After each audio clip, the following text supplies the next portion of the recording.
चलो रेस लगाते हैं और देखते हैं कि कौन जीतता है। वो जितनी देर में सफाई करेंगे उससे कम समय में हम गंदा कर सकते हैं, और फिर सफाई करना उनका काम है ना। हमारा घर तो साफ हो ही गया है, बाहर साफ हो या ना हो क्या फर्क पड़ता है। तो दोस्तों, आज हम आपको एक छोटी सी स्टोरी बताने वाले हैं, जिस स्टोरी का हिस्सा हम और आप भी हो सकते हैं। और हाँ, आज हम आपको एक ऐसी रेसिपी के बारे में भी बताएंगे जो बंगाल में बहुत ही प्रसिद्ध है। वो क्या है, जानने के लिए सुनते रहिए the taste of India podcast, जहां हम कुछ बातें शातें करेंगे और बनाएंगे एक मजेदार सी रेसिपी।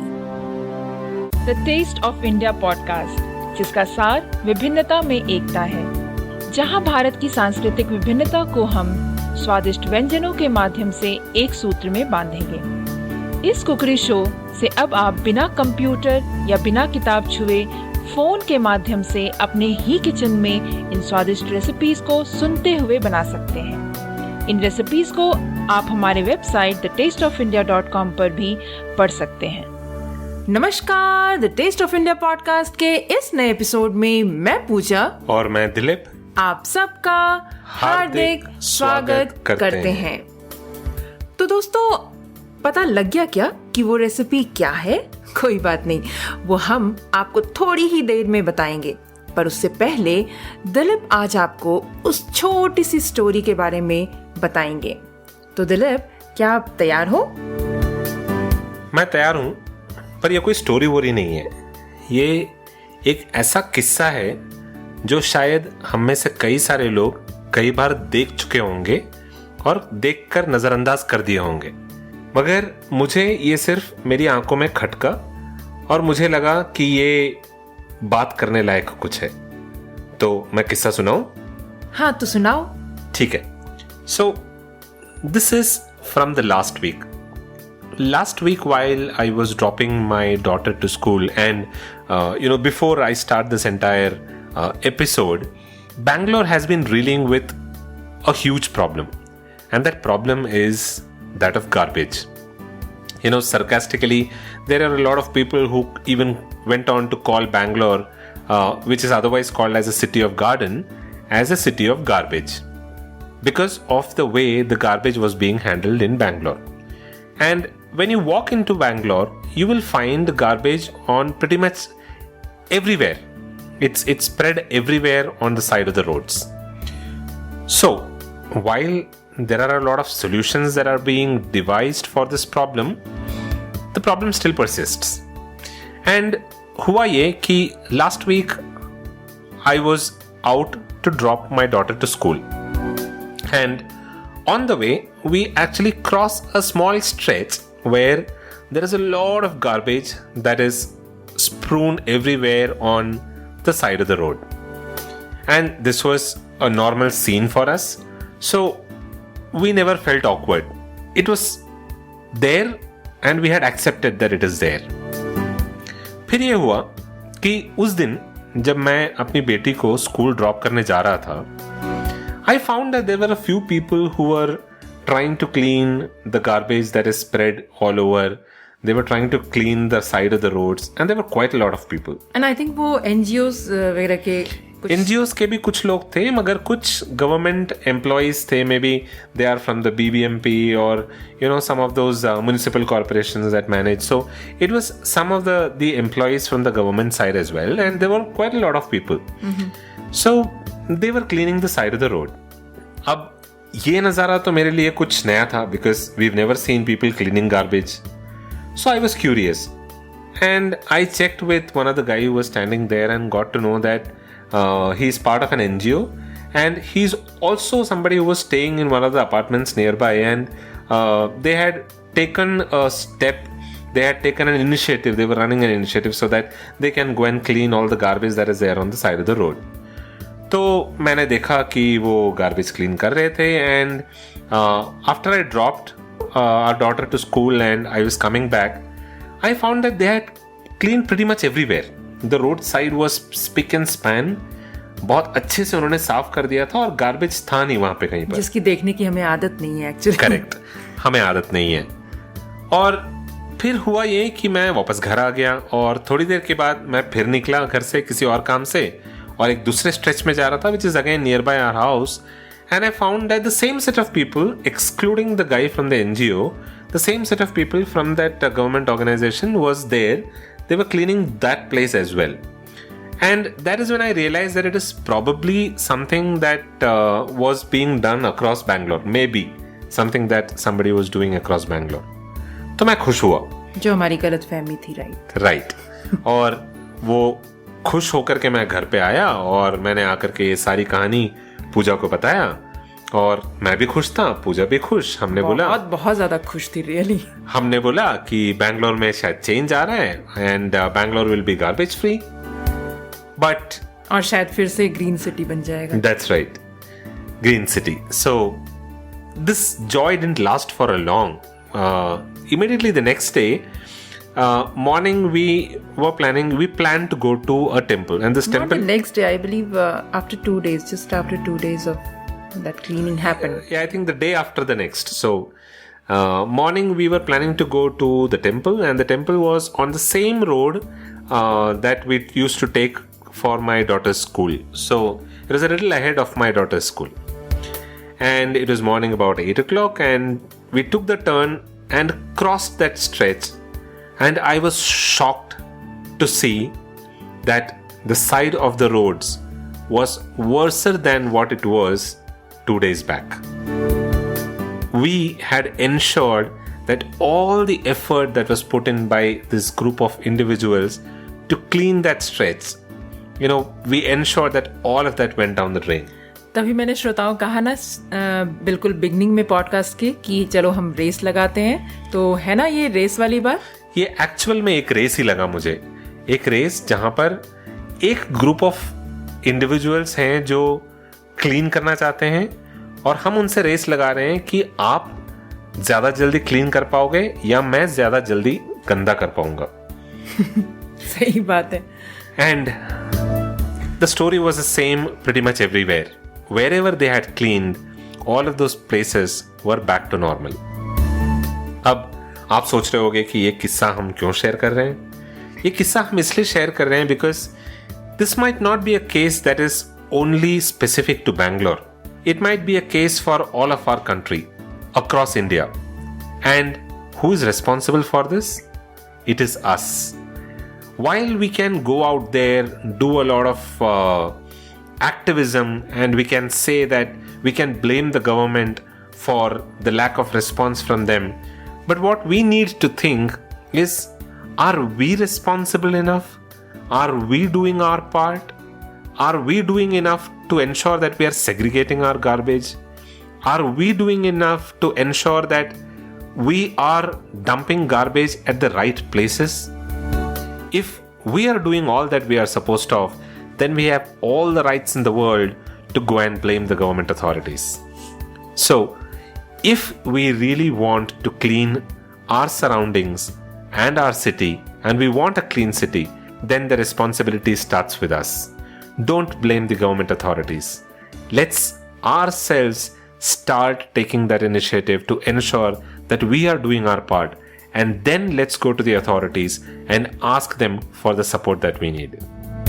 तो श्रोताओं, आप समझ ही गए होंगे कि इस पॉडकास्ट के ज़रिए हम आपको क्या मैसेज देना चाहते हैं. हम अगर छोटा छोटा सा एफर्ट डालें तो हम अपने सोसाइटीज़ को, अपने घर के आसपास को, रोड साइड्स को, रोड को क्लीन रख सकते हैं. तो मैं आपका ज़्यादा समय ना लेते हुए मैं बस एक छोटा सा चीज़ आपको बताऊंगी जो मैंने एक्सपीरियंस किया है अपनी लाइफ में. ये बात उस टाइम की है जब मैं ऑफिस जाया करती थी और एक बार क्या हुआ कि मैंने शायद एक टॉफ़ी का जो रैपर होता है वो मैं कैब से ट्रैवल कर रही थी और मैंने सोचा कि इसे फेंक देती हूँ खाने के बाद. बट जैसे ही मैंने फेंकने के लिए एक मतलब खिड़की से बाहर हाथ डाला, तभी मेरी एक फ्रेंड थी, कलीग थी इनफैक्ट, और उसने मुझे बोला कि पूजा ऐसे मत कर, ऐसे करने से हमारा रोड गंदा होगा, हमारे रोड साइड गंदे होंगे. तो उसने मुझे ये कहा कि एक काम क्यों नहीं करती, उसे अपने बैग में रख ले, घर जाकर उसे डस्टबिन में डाल सकती है तू. तो मुझे भी लगा कि यार ये तो सही बात कह रही है, मतलब इस तरीके से मतलब हम अपने घर के डस्टबिन में डालेंगे तो वो नेक्स्ट डे हम उसे कचरे में डाल सकते हैं, राइट। बट अगर इस तरीके से हम अगर रोड पे फेंकेंगे तो मेरी तरह और भी कई सारे लोग होंगे जो इसी सोच के साथ वो फेंकेंगे रोड पे। तो आप सोच के देखिए इस तरीके से ही रोड साइड कैसे हमारे जो है गंदे हो जाते हैं। और तब का दिन है और आज का दिन है, मैं आपको सच बता रही हूँ श्रोताओं कि उसके बाद मैंने ऐसा कभी भी नहीं किया। कभी भी, चाहे वो अपनी कार में बैठी हूँ या कहीं भी बैठकर, अगर कुछ भी वेस्ट होता है तो उसे मैं हमेशा, कोशिश मेरी यही होती है कि चाहे तो मैं उसे अपने पॉकेट में रखूँ या फिर अपने बैग में या फिर कार के किसी भी कोने में डाल दूँ, ताकि मैं उसे जब घर पहुँच जाऊँ तो उसे मैं अपने घर के कचरे के डब्बे में डाल सकूँ। तो बस एक ये छोटी छोटी कोशिश अगर हम सभी करें तो शायद हम अपने भारत को एक साफ सुथरा देश बना सकते हैं। That is absolutely right. So let's take that oath today that we will do our part. We will do our part to ensure that our surroundings are clean. And once we start doing this, I can assure you that we will see a lot happening on ensuring that our surroundings and our country, our city is clean. So let's take that oath today and let's ensure that we keep our surroundings clean. And on that note, I think we will jump on to today's recipe, which is a very tasty recipe, and it's a recipe that is very specific to Bengal. And I'll let Pooja do the talking then. तो दिलीप, आज जो हम बनाने वाले हैं वो recipe है, का नाम जो है वो है छोला दाल। ये चना दाल से बनाया जाता है और ये बंगाल में काफ़ी फेमस है, स्पेशली तब जब दशहरा का टाइम होता है और मोस्टली आप स्ट्रीट फूड आपको अगर खाने का मन करता है तो उस टाइम पे आपको स्ट्रीट आइटम्स जो होते हैं वो आप देखेंगे कि ये बहुत ज़्यादा मिलता है, और वो भी बगैर लहसुन और बगैर प्याज के। बट आप यकीन नहीं मानेंगे कि इसको बगैर लहसुन और बगैर प्याज के बनाते हैं और फिर भी ये इतना स्वादिष्ट होता है। तो चलिए देखते हैं और बनाते हैं इस रेसिपी को। और मैं एक और बात बताना चाहूँगी कि इस रेसिपी को जो खाया जाता है, बंगाल की एक और रेसिपी है जिसे लूची कहते हैं। लूची जो है वो एक्चुअली एक टाइप का पूरी ही कह लीजिए उसको। जैसे हम गेहूं के आटे से पूरी बनाते हैं तो ये लूची जो है मैदे के आटे से बनता है। तो चलिए देखते हैं कि इस रेसिपी को बनाने के लिए हमें किन किन चीज़ों की आवश्यकता होगी। छोला दाल बनाने के लिए हमें चाहिए होंगे 1 कप चना दाल, जिसे हम सोक कर लेंगे और सोक करने के बाद इसे धो के रख लेंगे। उसके बाद हमें चाहिए होंगे नारियल, जो कि हम 1 टेबलस्पून ले लेंगे और उसे हम फाइनली चॉप कर लेंगे। और उसके बाद 1 टेबलस्पून कोकोनट और चाहिए होगा, उसे हम लंबा लंबा पतला काट लेंगे। और फिर हमें चाहिए होंगे 1 टेबलस्पून किशमिश, जो कि ऑप्शनल है, 3 छोटी इलायची, 2 इंच सिनेमन स्टिक यानी कि दालचीनी, 2 से 3 बे लीफ यानी कि तेज पत्ता, 2 टीस्पून जिंजर जिसको हम ग्रेट कर लेंगे, 2 से 3 हरी मिर्च ले लेंगे जिसे हम बीच से स्लिट कर लेंगे, 2 टीस्पून जीरा ले लेंगे, 2 से 3 होल रेड चिली जो सूखी हुई मिर्च होती है वो लेंगे, 1 टीस्पून हल्दी पाउडर, हाफ टेबल स्पून जो है mustard oil, half tablespoon घी, 1 टीस्पून शुगर और नमक स्वाद अनुसार। So the ingredients for cholar dal will be 1 cup chana dal that is soaked and washed, 1 tablespoon coconut chopped, 1 tablespoon coconut thinly sliced, 1 tablespoon raisins that's optional, 3 green cardamom, 2 inch cinnamon stick, 2 to 3 bay leaves, 2 teaspoon ginger grated, 2 to 3 green chilies slit, 2 teaspoon cumin seeds, 1 teaspoon turmeric powder, 2 to 3 dry whole red chili, half tablespoon mustard oil, half tablespoon ghee, 1 teaspoon sugar and salt to taste. तो फिर चलिए देखते हैं कि इसे बनाते कैसे हैं। इस रेसिपी को बनाने के लिए सबसे पहले हम प्रेशर कुकर में जो है दाल डालेंगे, नमक डालेंगे थोड़ा सा और हल्दी पाउडर डाल के इसे हम पकाएंगे।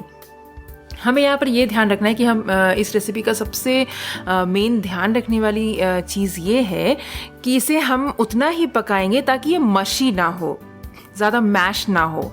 और जब ये पक जाए तो इसे हम साइड रख देंगे और उसके बाद हम एक काम करेंगे कि एक कढ़ाई लेंगे जिसमें हम तेल गरम करेंगे, जो मस्टर्ड तेल हमने बताया अभी आपको, उसे गरम करेंगे। और गरम करने के बाद उसमें हमने जो चॉप किया हुआ कोकोनट था और थिनली स्लाइस किया हुआ कोकोनट था, वो दोनों जो है हम इसमें डालकर गोल्डन ब्राउन तक होने तक इसे हम फ्राई करेंगे। और उसके बाद इसे हम निकाल लेंगे एक प्लेट में। और उसके बाद उसी सेम पैन में जिसमें कि थोड़ा सा मस्टर्ड ऑयल बच गया है, उसी में हम डालेंगे घी। और घी डालने के बाद इसमें हम डालेंगे क्रश किया हुआ सिनेमन और कार्डमम। दोस्तों यहाँ पर हमें सिनेमन और कार्डमम को थोड़ा सा क्रश कर लेना है। और जब हम देखेंगे इसमें से बहुत अच्छी सी खुशबू आ रही है, तब हम इसमें डालेंगे तेज पत्ता, जीरा और सूखी लाल मिर्च और इसको स्प्लटर होने देंगे। और जब कड़कने लग जाए तब उसके बाद बारी है डालने की अदरक और हरी मिर्ची जिसे हमने स्लिट किया हुआ था। और इन दोनों को डालने के बाद थोड़ा सा सॉटे करेंगे। और सॉटे करने के बाद बारी है डालने की दाल। और हम दाल डालकर इस दाल को हम सिमर करेंगे तकरीबन 10 मिनट तक। और हम बीच बीच में इसे चलाते रहेंगे। 10 मिनट के बाद हमें इसमें डालना है किशमिश, थोड़ा सा शुगर और सॉल्ट आप चेक कर लें, जितनी और आवश्यकता हो अगर तो सॉल्ट आप डाल लें।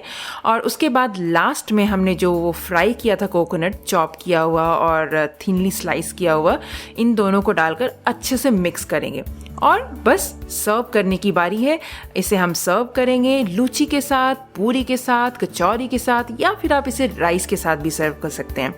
तो दोस्तों एक चीज़ और बताना चाहूँगी, जैसे मैंने आपको बताया कि यहाँ पर कोकोनट जो है 2 टाइप से मैंने काटा है, वो इसीलिए क्योंकि मुझे थोड़ा सा कुछ चॉप चाहिए थे और कुछ थिनली स्लाइस। तो आप इसमें से दोनों में से एक कर सकते हैं या दोनों कर सकते हैं। और थिनली स्लाइस इसलिए भी मैंने किया ताकि आप इसे ऊपर से जो है गार्निश कर सकते हैं, तो देखने में बहुत ही खूबसूरत लगता है। तो बस इस रेसिपी को बनाइए और खाइए। Okay, so on to the method of making cholar dal.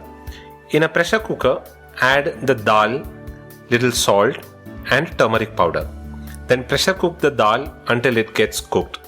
Just make sure that the dal should not become mushy. That is the only thing that you need to take care of when you're cooking the dal.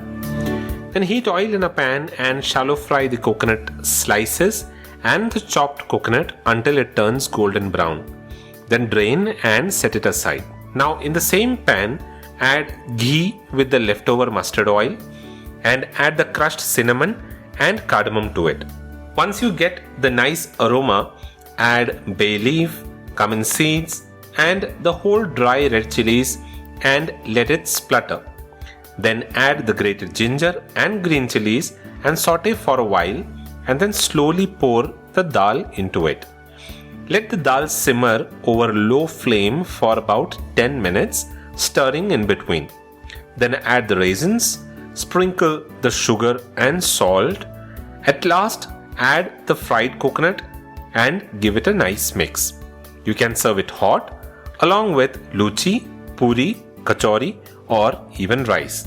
And like what Pooja said, the 2 type of coconuts that we are using, sliced coconut and the chopped coconut, is entirely your choice. If you want to use only one, you can use that. For people who like biting on the coconut slices, you can use those sliced coconut as well. So that's entirely your choice. But cholar dal tastes amazingly well in whatever form you use the coconut, and it tastes really well if you have it with luchi or puri. तो दोस्तों आप भी इस recipe को बनाएं और अपने अनुभव हमें शेयर करें। In order to share your feedback and your comments with us, you can visit thetasteofindia.com. You will also get a printable recipe card and all the show notes in there at thetasteofindia.com. Do subscribe to this podcast in order to stay updated with the latest recipes, and do take some time to give us a genuine review and a rating on Apple Podcasts, because it helps in the overall ranking of this show on Apple Podcasts. We'll be back again the next week with another tasty recipe and some batein shate.